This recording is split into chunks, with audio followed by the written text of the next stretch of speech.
जी बहन बोलिए। जय श्री राम गुरुजी। जय श्री राम। गुरुजी मेरा एक प्रश्न ये है कि ये मेरे हस्बैंड का प्रश्न है कि काल भैरव शराब क्यों पीते हैं, मतलब उनका मदिरापान क्यों करते हैं। दूसरा मेरा एक प्रश्न है कि गुरुजी जैसे मैं पूरी अहिंसक हूँ, एक तरह से देख सकते हैं कि मैं जिस समाज से हूँ हमारे यहाँ मतलब जीव हत्या को बिल्कुल पूरी तरह से दोषी माना जाता है।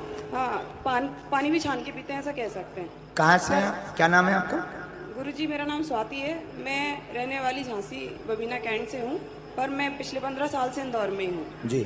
लेकिन गुरुजी मैंने जिस समाज में शादी की है उसमें मुझे जानकारी नहीं थी पहले, बट उधर ऐसा है कि कुल देवी को पूजते हैं, जिसमें आप समझ सकते हैं गुरुजी उसमें बलि का प्रयोग होता है, जिसके मैं पूरा खिलाफ हूँ। मेरे को 15 साल हो गए हैं, मैं अपने बहुत समय से सर्वाइव कर रही हूँ इंदौर में, लेकिन अभी तक भी सेटल नहीं हो पाई।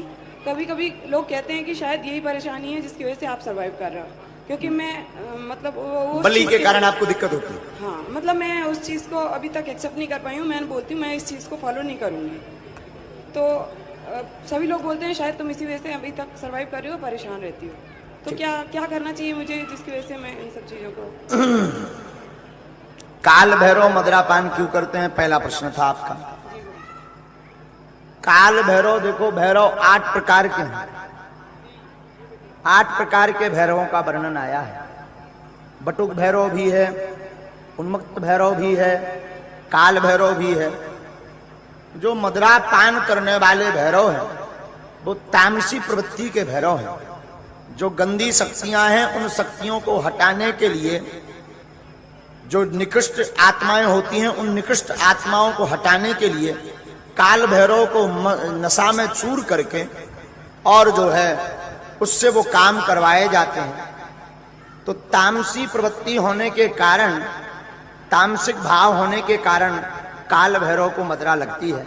इसका दूसरा शास्त्रोक्त कारण यह है, भैरवनाथ की कथा तो आप सबने सुनी होगी। वो पूर्व में बहुत तंत्र साधनाओं का साधक था। हमने एक जगह पढ़ा है कि जब भगवती ने उसका सिर काट दिया, देवी ने सिर काट दिया, तो केवल सिर भर रहा। तो उसकी जो साधनाएं थी तंत्र साधना, वो उससे बार बार कहती थी कि मुझे जो है मदिरापान करवा, गंदा भोजन ला, वरना मैं तुझे खा जाऊंगी। उन तंत्र विद्याओं को पिवाने के चक्कर में काल भैरव ने यह दृढ़ संकल्प लिया कि अब आज से हमारी पूजा में मदिरा लगेगी। ये कारण है, इसलिए काल भैरव को जो है मदिरा चढ़ती है। फिर आपने दूसरा प्रश्न किया कि बलि प्रथा का क्या करना चाहिए। हमारे दिमाग पर बड़ा तनाव बनता है। कोई देवी ऐसी है जो बलि लेती हैं, बुरा ना मानना, सब लोग बैठे हैं। बलि प्रथा पर हम यही कहेंगे, संसार में ऐसी कौन सी मां होगी जो अपने पुत्र की बलि खाती होगी? ऐसी कौन सी मां होगी जो संसार में अपने पुत्र का मांस खाती होगी? हमने शास्त्र दुर्गा सप्तशती में पढ़ा है, कुपुत्रो जायते कुतदपि कुमाता न भवति।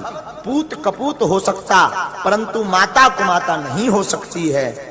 अब रही बलि वाली बात, कुछ कुप्रथा, अभ्रंश प्रथा ये बलि वाली चली है, जिसमें देवी कभी बलि नहीं लेती हैं। देवी के रूप का नाटक करने वाली जो जोगनियां होती हैं, वो जोगनी, भोगनी, योगनी, जिन जिन नामों से जाना जाता है, तो वो निकृष्ट शक्तियां जो है साथ वाले, जैसे महाराज जी हैं तो दक्षिणा लगत नहीं है, लेकिन आसपास वाले जो हैं सो इन्होंने हम मोटी मोटी गड्डी लगन।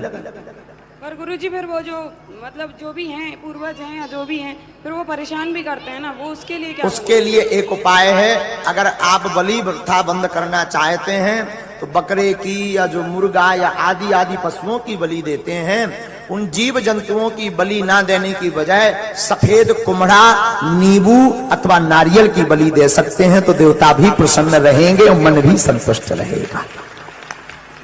कुम्हड़ा की परंपरा आई है, हम ब्राह्मण भी दिलवाते हैं। जब हम अनुष्ठान देवी का करवाते हैं तो हवन के दिन ब्राह्मण भी बलि देता है, लेकिन किसी जीव का नहीं देता, कुम्हड़ा का फल होता है। कुम्हड़े के फल में लाल सिंदूर लगा करके और चाकू से उसे काट दिया जाता है, तो बलि की बलि हो जाती है और मन में दोष भी नहीं लगता है।